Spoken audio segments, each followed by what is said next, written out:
Hi there, welcome to Sailing Allison. I'm Steve. So I am embarking on a phase which I am calling breakdown and build back up. So I've got everything wired up and working now, through from the mains right through to the motor. Now what I need to do is take it all apart and then cut all the holes, paint the wood and so on, and then put it back together how it's actually going to be in its finished configuration. I've made a start on that over the last couple of days, so I'll show you where we are and what I have got planned for the next few days. Right, so in the background you can see the isolating transformer. This is the inverter charger, and what I've been doing is drilling holes in the bottom here and then putting in these cable glands so that they're run through in their actual true position. But what I've got to do today is wire this circuit breaker back in and put it on the wall just there, and then I've got another circuit breaker over here. You can just see that needs putting on the wall, and because of the way that they work, I've got to completely take it apart to get the screws in, attach it to the wall, and then put it back together again. So that's what I'm going to try and get done today. Moving further on,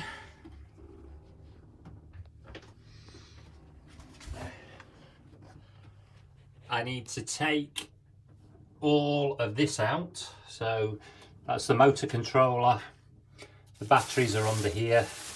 Take all of this lot out so that I can remove the box that everything goes in, and then drill a number of holes which I've already marked out here, and paint everything with the Belgian locker paint, put it all back in, make it as waterproof as I can, and we'll be good to go.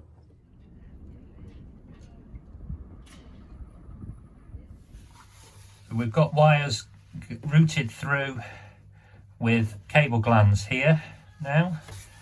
Underneath this, there's another cable gland. I put cable glands on the bottom of these RCD boxes. On the other side, you can now see that this box has been wired in properly and attached to the side wall. At the moment, I'm just running the mains via this junction box directly from the isolating transformer, cutting out the inverter charger for the moment, and that's because I've turned the battery off.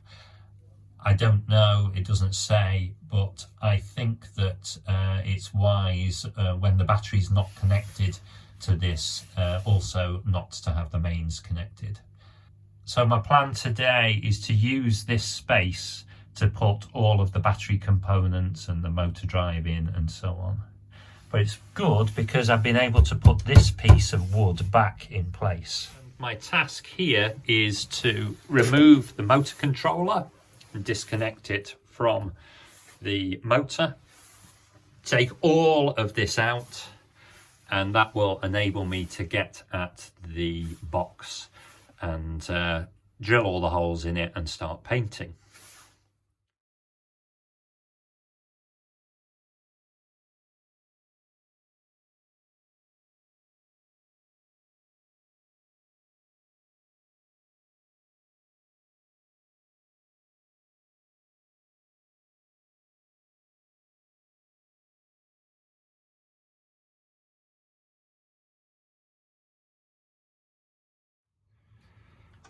So that's the first bit done. I'm going to take a quick break now and have a bit of soup. Well, that was a nice break. By the way, I heated up my soup using a induction hob, which I'm planning to use instead of gas cooker, and it was tremendously effective. It must have taken like 2 minutes to do all in all. This is the induction hob, really good. I'm planning to replace the gas cooker, which is here, with this induction hob. I might try and copy SV Delos and fit up some gimbals. We'll see what happens.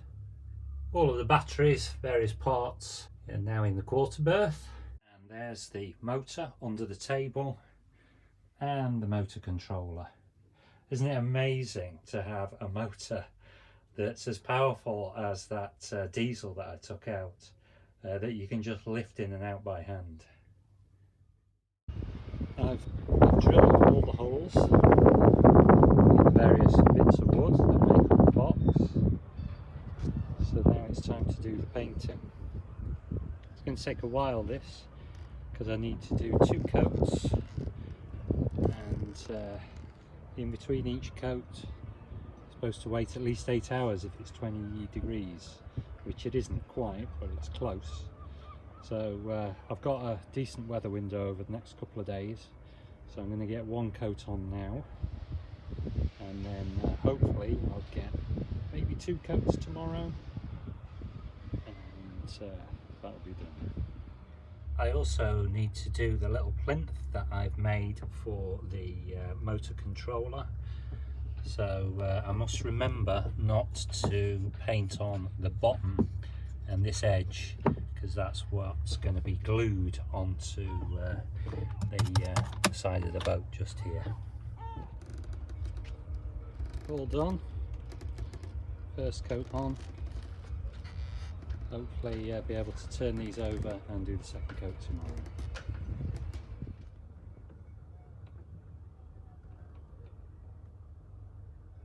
Morning. Unfortunately, I didn't quite get all the painting done yesterday as I ran out of paint. This morning I've got some more from the soon-to-be departed, very sadly, Chandlery's in Scarborough. So I can carry on and do another coat.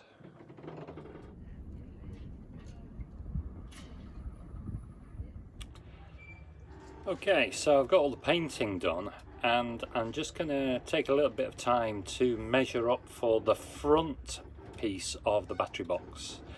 So here we go. I've just temporarily put these 3 bits in place. So quite by accident I've actually left a lip here at the bottom.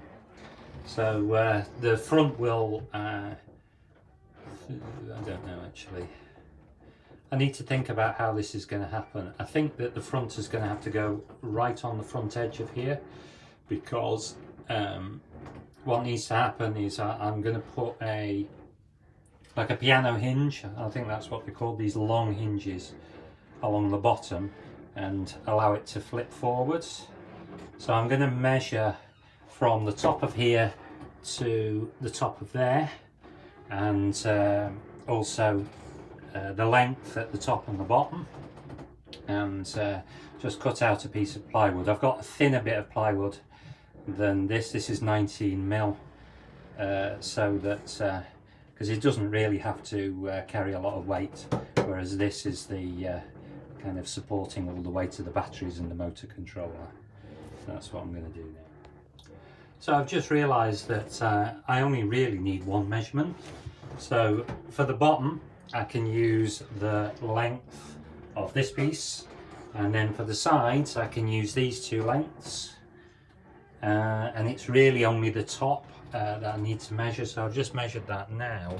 It appears that the top is maybe 1 millimetre wider than the bottom, so I can use that to draw everything out. So the other thing that I need to do is figure out whether these 2 are actually vertical, and maybe I'll have a look at that as well. I've cut the box front now. When I first fitted it, discovered rather obviously that these bits here are in the way if I want it to fold down forwards. So I've cut the front into 2 pieces. So this piece will be permanently attached at the side, and then this piece will fold down. This is the grease gun for the stuffing box to stop the water coming in through the prop shaft. So what I'm going to do with that is I'm going to move it from where it is now, up here, down to here. I can reroute this behind here, so it should go quite nicely there. Hopefully these are quite easy to cut. I think it's just a plastic pipe, and reattach at that end, and that'll all look a lot neater. And that will give me the ability to not quite get it flat. It'll be about like that. So if I need to get into this box, which hopefully I won't have to very often, then I can. So the next thing to do is to mark up where I want the holes to be. So I've got a couple of holes where the power cables to power the motor come out. They're going to be somewhere here. And then I want a hole for the battery on off switch, and a hole for the little push button which I use to recharge the capacitors on the inverter charger. So these two are the motor wires. They're obviously quite thick, and this is going to flop forward and it's going to have to move backwards and forwards. I did think whether I could make it work like that, but I think that that's putting a bit too much pressure on the copper. So what I'll do is I'll run them straight out, and then that means that I'll have to loosen the glands when I pull the battery cover forward, just to allow it to slide out.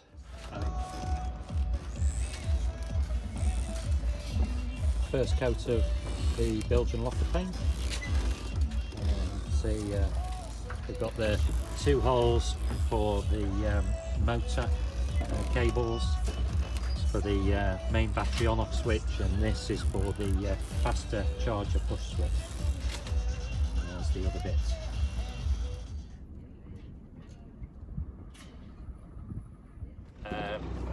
Morning, welcome to Sailing Alison on a rather breezy summer's day. Just about made the bits for the front panel for the battery box. So what I am going to do today is make a frame for that front panel. As you recall, the front panel is made of two bits, one of which is kind of going to be permanently in place, and then the other is going to be removable. So I'm going to build a frame so that I can kind of have one bit permanently fixed in place, and then the other bit will be attached by probably some little catches. So my plan is to have a piece of 2B1 coming from there right along the top here and to there, and then I'm going to have a piece of 2B1 about here coming down, and that will support the piece of the front panel which is going to be permanently fixed in place. Then I'll have some 1B1 there, and then a piece of 1B1 right along the bottom. So if I get all of those cuts today, then I can start painting them in this grey Belgian locker paint. Keep it all waterproof. So this is approximately what it's going to look like when it's all done. I think it'll look pretty neat. These are the two holes for the motor cables.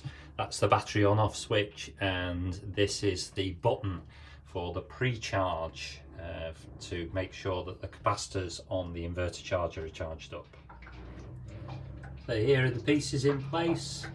So top piece across there, and then piece that goes down, two bits at the bottom.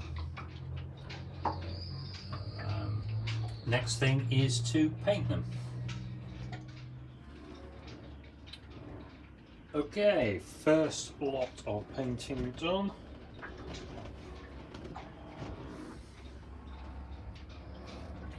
I've done the inside today because it's forecast to be rain showers later on, I've also done a little bit of the floor, because if it's going to smell of oily paint in here, I might as well get some of the floor done as well. Hopefully, if it is sunny, then the cabin temperature will also rise up, which will help it dry.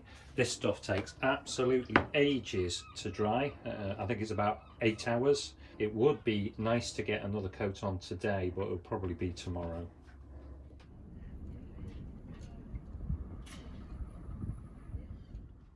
Morning. It's a rather miserable day here down at Scarborough Harbour, but I'm inside, so you know, not much of a problem really. Nice quiet day, and it keeps the crowds away.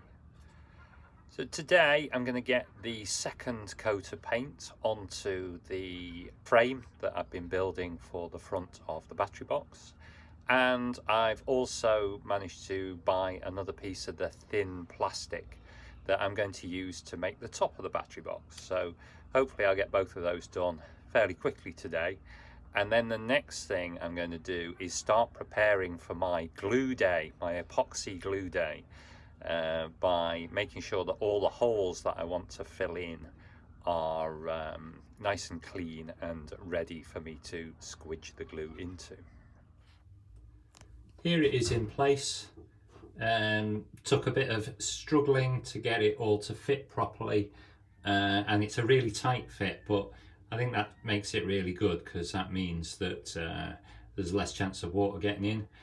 I'm not planning for this to be completely waterproof. I don't think I can, but I want it to kind of resist major water ingress. After all, the engine wasn't completely waterproof. You know, there are electric components that do get wet, but I do want to do my best to make it waterproof. That's good. I'm going to do a final fit, because as I said, it's very, very tight. I'm going to do a final fit when I put it all together for the kind of, hopefully the last time, make sure that everything is as tight as possible.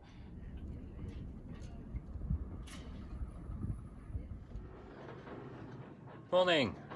It's a lovely, sunny, yet as you can hear, quite windy day here on Allison. I've finished bolting and screwing the front of the box into place, so I thought I'd just show you that nice and quickly.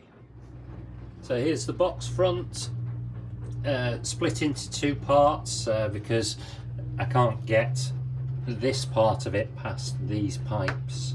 So that's all bolted into place now, screwed into place actually. Here's the main part of the box front, which is going to be the removable part. Got my two cable glands for the motor. This is going to be the main battery on off, and that's where the switch for the charging up the capacitors on the inverter charger. I'll take that off. You can see got this frame all in place. It's all nice and screwed in, and then I've got a piece on the bottom. So this is kind of ready for the final assembly now. I think I've just been pinged on my phone to say that the piece, which is the battery restraint that I had manufactured, has arrived back at home. So I'm going to rush up there now and see if it's actually there, and that will allow me to do the actual final assembly of this box. So that's very exciting. Right then, after what seems like weeks of faffing around, I am finally ready to do the final assembly. So putting all the battery box back together, putting the battery back together, all of that stuff. So let's see how it goes. First thing I'm going to do is just widen these holes a little bit, because I found that because they're not quite straight, then the threaded rods were running at an angle. So I think if I widen them a bit, just by kind of jiggling the 8mm around in the hole, then it'll make the whole job a lot easier to do. Weirdly, I managed to drill the holes to hold the motor controller down in the wrong place. So I've drilled a separate set of holes now, and that's now looking okay. I'll just fill in the old holes with some thickened epoxy.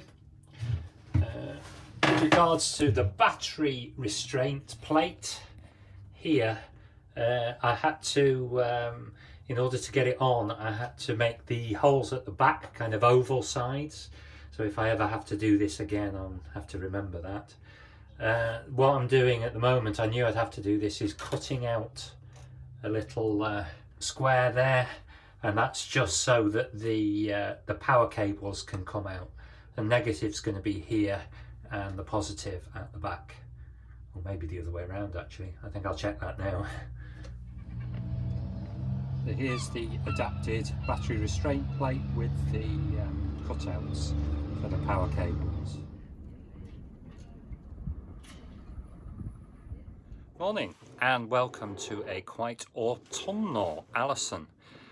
So carrying on with the final build of the battery box today. I'm going to start by screwing everything down. So I'm going to start by screwing the sides and the base of the box down and the back of the box to the sides of the box and all of that.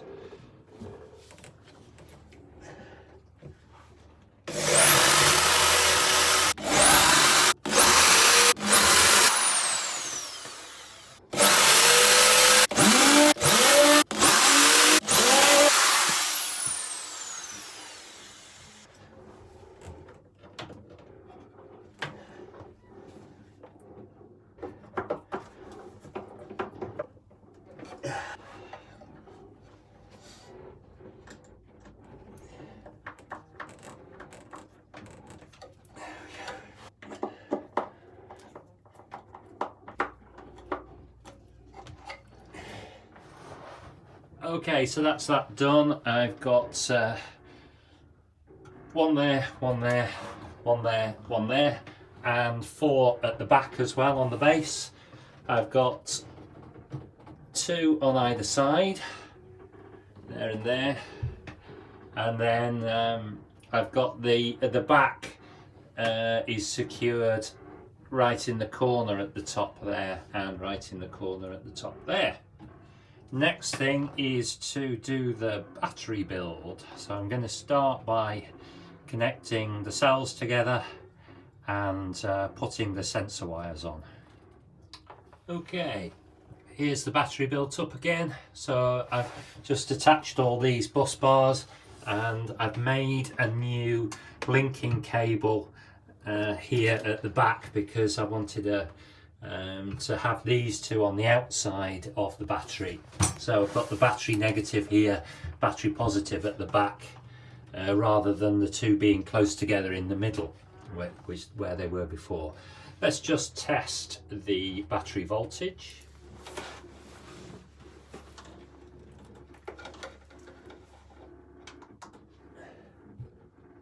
Here we go, 53.5. That looks about right. Nominal 48, but obviously these are all a bit more than 3 volts each. I've got all of the battery sense cables attached and running back. Checked that they were all wired in the correct order, which they were, before plugging it into the battery management system. Always a good idea, because if you get them wrong then it will blow it up and you'll need a new one. And tested it, that all works. And I've also got the motor control bolted down, which is a great struggle because there is very little room in here now. So tomorrow I'm going to finish up the wiring and should be able to turn it all on and get it working again. Morning. This is where I got to yesterday. So here's the battery box front. So it's just being held in by these 2 motor power cables at the moment. So if we look inside, the motor control is wired in apart from the battery positive. And the reason for this is that I had to do some swapping around of battery cables yesterday, and this cable used to be inside the motor controller. So I need a longer cable, and I don't seem to have any spare 50mm square cable, so I've ordered that, should arrive Friday. The BMS is all wired in and mounted.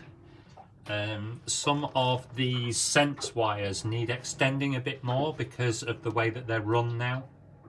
Again, weirdly, I'm sure I've got the heat shrink connectors, but I can't find them, so I've just ordered some more. This is all wired in, so that's the temperature sensor. This is the 48 volts to 12 volts conversion cable, and then I've got, that's the motor on-off switch, and this is the motor throttle control cable, all wired in. And then here, these are the two charge cables from the inverter charger, again all wired in. And in here, the inverter charger is wired back in, and you can see that it's working, and the battery's all charged up now. We've got AC power, we've got the 48 volts DC being charged. I did test whether the inverter was working yesterday and managed to boil a kettle. It's a 3 kilowatt kettle from the inverter, so all's good here. So I put these latches in place to hold the front cover on. So apart from just having to put some of the grey Belgian locker paint on here, I'm going to call this done now. I am going to rethink how I do the top of the battery thing. I had a bit of plastic, was using this clear polystyrene to act as a top cover, but I think I'm going to have to rethink that. So, but really I only need that when I sort of start going out in more severe weather, so I'm going to leave that for later.